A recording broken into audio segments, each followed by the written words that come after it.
I mean, I think for me personally, the biggest challenge was staying calm. I don't know, having the crowd, having the whole experience, having all the people around, it just makes it feel a little more intense.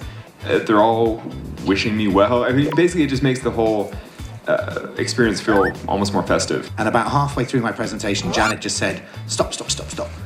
We're going to do this." 霍诺德征服101心情，人很多超紧张。制作人亲谢賈永婕霸气力挺。You get all the way to the top. You're at the top of the spire, and you've done it.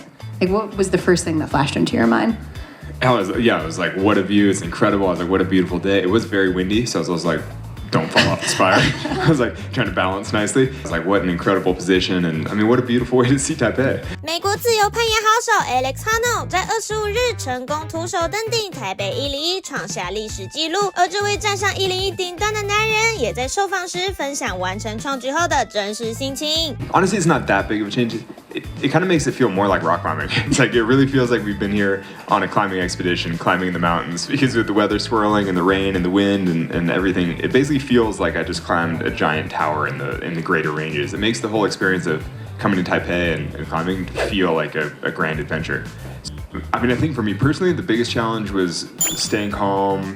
I don't know, having the crowd, having the whole experience, having all the people around, it just makes it feel a little more intense. And so I think starting felt, I was a little more nervous getting off the ground. And then as I climbed, I relaxed more and more. I was like, oh, this is so fun. I mean, this is why I do it. It was incredible.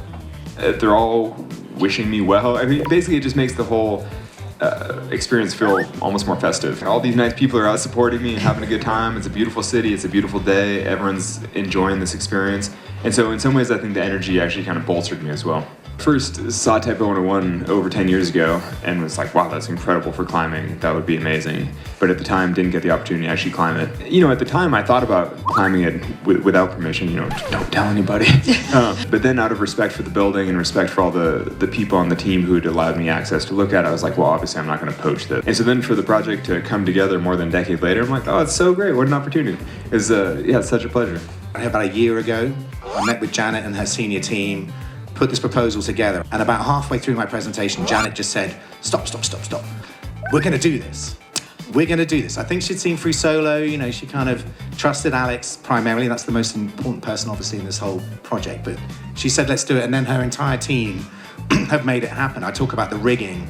We're all over the building, and her team have facilitated that. So thank you, Taipei 101.